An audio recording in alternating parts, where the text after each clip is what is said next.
Welcome back to my another video. तो आज हम जिस टॉपिक को कवर करने वाले हैं वो है फेज रूल, और ये आपका इग्नियस में बहुत ही इम्पोर्टेंट चैप्टर है। ठीक है, तो सबसे पहले हम देख लेते हैं कि फेज रूल क्या होता है।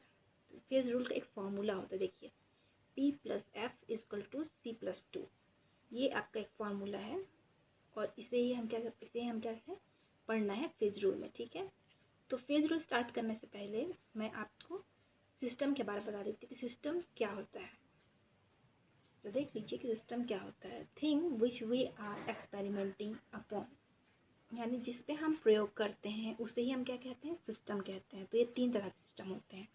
पहला है क्लोज सिस्टम, दूसरा है ओपन सिस्टम और तीसरा है isolated system.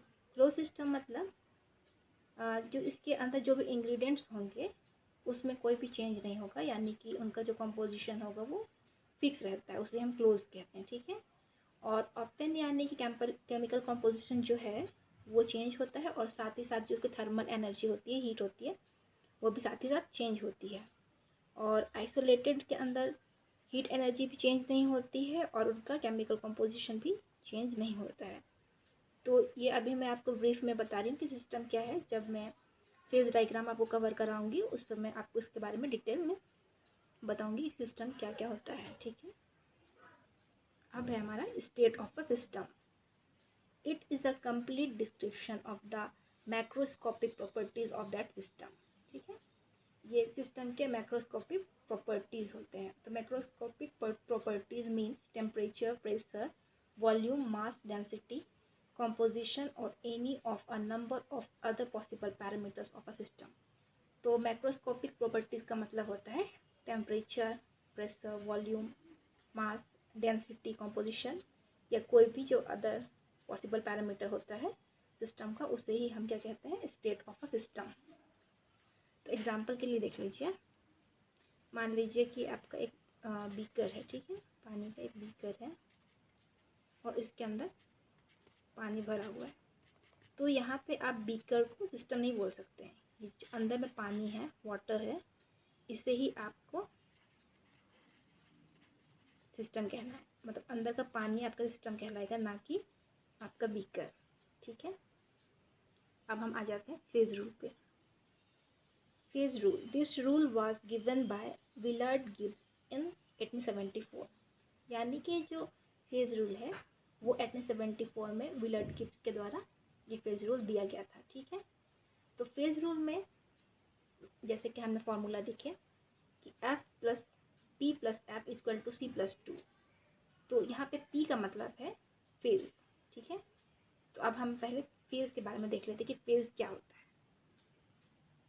Phase, a phase is defined as an homogeneous physically distinct part of a system which is mechanically separable and bounded by definite surface।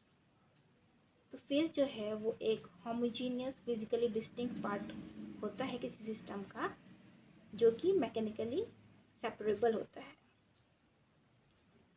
ठीक है, कहने का मतलब देखिए, जैसे कि एक बीकर है। ठीक है, इसमें पानी है और साथ में कुछ आइस भी है। ठीक है, कुछ आइस भी है। तो इस पानी से क्या हम आइस को निकाल सकते हैं मैकेनिकली वर्क के द्वारा? तो हाँ, हम लोग उसको निकाल सकते हैं यहाँ से। ठीक है, यानी दोनों को आप अलग कर सकते हैं। तो ये आपका फेज होगा। ठीक है, और होमोजीनियस मतलब इसको पानी को ए मान लिए तो उसके हर एक पार्ट में आपका बी का कंपोजिशन यानी कि बर्फ़ का कंपोजिशन वहाँ रहना चाहिए, उस तरह से वो मिला हुआ होना चाहिए, उसी होमोजीनियस बोलते हैं। ठीक है, तो a phase can exist in either state of matter, solid, liquid, gas. तो किसी भी मतलब फेज जो है अलग अलग तरह से हो सकता है, सॉलिड, लिक्विड, गैस, कुछ भी तरह का फेज हो सकता है। ठीक है, तो जैसे कि यहाँ पे हम लोग 2 तरह के फेज देख रहे हैं। जो बर्फ़ है वो क्या हो गया, सॉलिड, और जो वाटर है वो आपका लिक्विड फेज हो गया, यानी कि यहाँ पे 2 फेज हैं। ठीक है,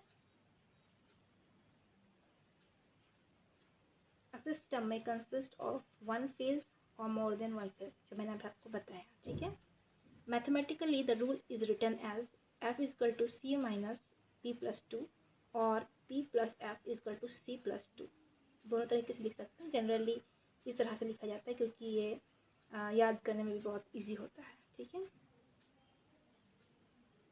तो देखिए यहाँ पे जो P है वो तो मैंने आपको बताया था कि number of phases of the system, जो कि मैंने अभी बताया आपको कि फेजेस कैसे कैसे कैसे होते हैं ना। फिर सेकंड है हम लोग का F यानी number of degrees of freedom, वो आगे हम लोग देखेंगे कि डिग्रीज ऑफ फ्रीडम क्या होता है। और C यानी नंबर ऑफ कंपोनेंट्स, वो भी मैं अभी आपको आगे बताऊंगी कंपोनेंट्स क्या होता है। और यहाँ पे जो 2 लिखा है इसका मतलब है प्रेशर या टेम्परेचर। ठीक है, उसे हम यहाँ पे 2 के द्वारा डिफाइन किया गया है।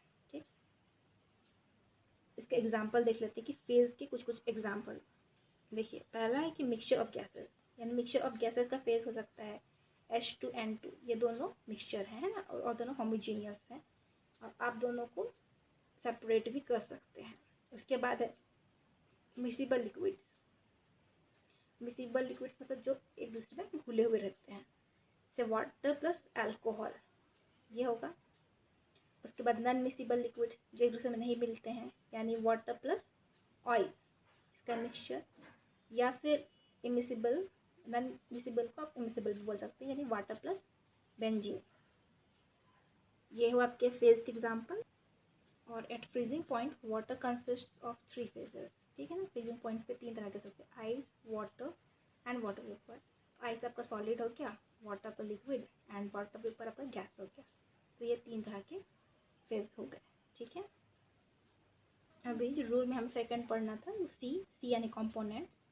इसका मतलब होता है the smallest number of independent variables constituents taking part in the state of equilibrium by means of which the composition of each phase can expressed in the form of chemical equation।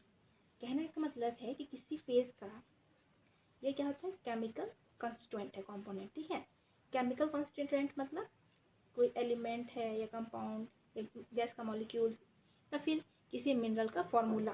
ठीक है, तो उसे ही हम क्या कहते हैं, component. यानी कि किसी भी फेज को डिफाइन करने के लिए जो आपको minimum number of chemical constituent चाहिए, उसे ही क्या कहते हैं, कंपोनेंट कहते हैं।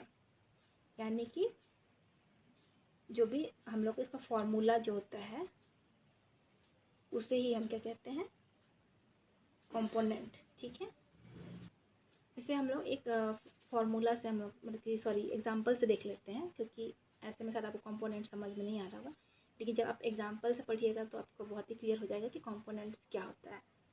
तो जैसे पहला एग्जांपल है, आइस या water although 2 phases has but one component H2O, we could define it as HNO, but because H2O describes both ice and water as a single component, not two, it is preferred for phase rule purposes। जो ice और water का जैसे mixture है, ठीक है ना, तो इसमें तो आप जान रहे हैं कि 2 तरह के फेज हैं। जैसे मैंने आपको पहले बताया था कि 2 तरह के फेज हैं, क्योंकि आइस आपका सॉलिड और वाटर आपका लिक्विड है। ठीक है, पर इसका कंपोनेंट तो सेम है, यानी कि अगर आप दोनों को लिखेंगे, उनका केमिकल कंपोजिशन लिखेंगे तो क्या लिखेंगे, H2O, यानी H और O। ठीक है, तो इससे आप दोनों को डिस्क्राइब कर सकते हैं। यानी कि आप आइस के लिए भी लिखेंगे तो H2O ही लिखेंगे, और वाटर के लिए भी लिखेंगे तो आप H2O ही लिखेंगे। तो आप इसको क्या मानेंगे, सिंगल कंपोनेंट है। ठीक है, इसको 2 अलग अलग कंपोनेंट हम नहीं बोल सकते हैं, क्योंकि H2O से हम दोनों को डिस्क्राइब कर सकते हैं। तो इसे ही हम क्या कहते हैं, कंपोनेंट। यानी कि यहाँ पे कितने कंपोनेंट हैं, एक कंपोनेंट है, क्योंकि एक ही केमिकल कंपोजिशन से हम दोनों को डिस्क्राइब कर सकते हैं। ठीक है, और एक एग्जांपल से आप समझ लीजिए कंपोनेंट क्या होता है। The sulfur system consists of 4 phases: rhombic sulfur, monoclinic sulfur, liquid sulfur and vapor sulfur, and the chemical composition of all phase is S, hence it is one component system। यानी कि sulphur system में जो phase हैं वो 4 तरह के, एक रॉम्बिक है, एक मोनोक्लिनिक सल्फर है, एक लिक्विड सल्फर है और एक वेपर सल्फर है। यानी फेज़ तो 4 हो गए, लेकिन का केमिकल कंपोजिशन क्या है, एस। आप एस से सबको डिफाइन कर सकते हैं, डिस्क्राइब कर सकते हैं। तो इसलिए इसका कंपोनेंट कितना होगा, सिर्फ एक कंपोनेंट होगा। ठीक है, तो अभी हमने जब कंपोनेंट पढ़ा तो वहाँ पे एक हमने वर्ड पढ़ा था वेरिएबल्स। तो वेरिएबल्स क्या होते हैं, चलिए देख लेते हैं वेरिएबल्स क्या होते हैं। Variables, the variables that must be determined to completely define the state of system can be either extensive or intensive in nature. तो किसी भी स्टेट ऑफ सिस्टम को डिफाइन करने के लिए ये वेरिएबल्स ज़रूरी होते हैं। ये वेरिएबल्स यानी प्रेशर, टेम्परेचर, वॉल्यूम, ये जो भी होते हैं उसे हम वेरिएबल्स कहते हैं, ठीक है। और इसमें पे दो तरह के वेरिएबल्स होते हैं, एक एक्सटेंसिव और दूसरा होता है इंटेंसिव। तो extensive variables dependent on quantity, mass, volume and number of moles etcetera. यानी एक्सटेंसिव वेरिएबल्स मतलब जो कि क्वांटिटी पे डिपेंड करते हैं उसे हम एक्सटेंसिव बोलते हैं, जैसे कि मास, वॉल्यूम या नंबर ऑफ मोल्स, ठीक है। और intensive variables not dependent on quantity, यानी क्वांटिटी पे डिपेंड नहीं करते हैं। और intensive variables include pressure, temperature, density, concentration etcetera, all are intensive variables. यानी कि जो भी प्रेशर, टेम्परेचर, डेंसिटी या कंसंट्रेशन होता है ये क्या होता है, इंटेंसिव वेरिएबल्स होते हैं। तो देखिए हमने अभी पी से देख लिया कि फेज क्या होता है, ठीक है। सी से देख लिया कंपोनेंट। अब हम एफ से देख लेते हैं कि एफ यानी डिग्री ऑफ फ्रीडम क्या होता है। Degree of freedom, the minimum number of independently variable factors such as temperature, pressure and composition of the phases which must be specified in order to represent perfectly the condition of system। यानी degree of freedom का मतलब है कि जो independently variable factors है जैसे कि temperature, pressure या कॉम्पोजिशन ऑफ फेज, उसका जो नंबर, मिनिमम नंबर निकल के आता है उससे पता चलता है कि जो भी सिस्टम है उसकी कंडीशन क्या है, उसको वो रिप्रेजेंट करता है एक स्पेसिफिक वे में, ठीक है। तो उसे जब हम लोग, अभी आपको समझ में नहीं आ रहा होगा लेकिन जब हम इसके डायग्राम के द्वारा देखेंगे जब आने वाली वीडियोस में तो ये आपको बहुत ही क्लियर हो जाएगा कि डिग्री ऑफ फ्रीडम या कंपोनेंट या फिर फेज क्या होता है। तो डिग्री ऑफ फ्रीडम जो होता है वो 4 तरह के होते हैं। देखिए, the phase rule applies only to systems in chemical equilibrium, ठीक है। जहाँ पे केमिकल इक्विलिब्रियम होगा तो उसी सिस्टम पे आपका फेज रूल क्या होता है, अप्लाई होता है। तो इसमें देखिए एफ, अगर आपका एफ जो है फ्रीडम जो है वो 0 निकल के आ रहा है तो उसे हम क्या कहते हैं, इनवेरिएंट पॉइंट या नॉन वेरिएंट पॉइंट। इसका मतलब है one system having no degree of freedom.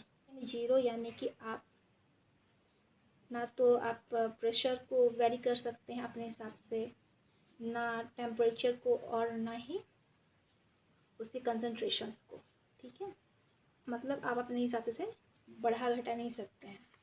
तो उसे हम कहें जब F इक्वल टू 0 आएगा यानी कि इसका फिक्स टेम्परेचर, प्रेशर और कंसंट्रेशन रहता है, तब उसे हम F इक्वल टू 0, इसका मतलब ये होता है। फिर F इक्वल टू 1 यानी अनवेरिएंट पॉइंट या monovariant point when a system have only 1 degree of freedom, ठीक है।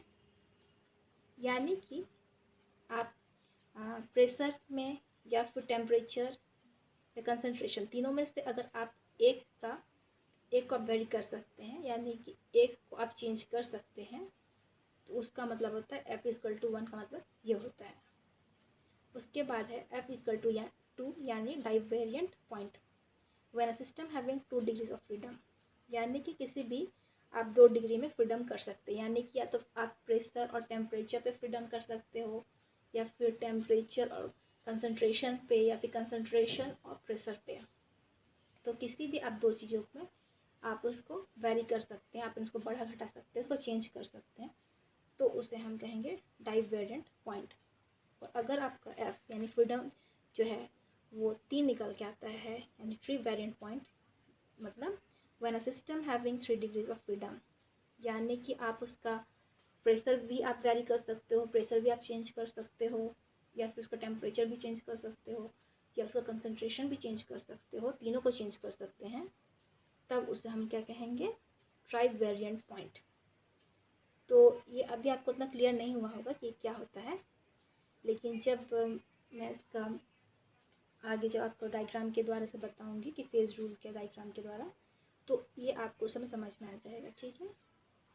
तो आज के लिए इतना ही था फेज रूल में। अगर आपको ये वीडियो समझ में आया है और अच्छा लगा है तो मेरे वीडियो को लाइक करें, शेयर करें और मेरे चैनल को सब्सक्राइब करना ना भूलें। Thank you.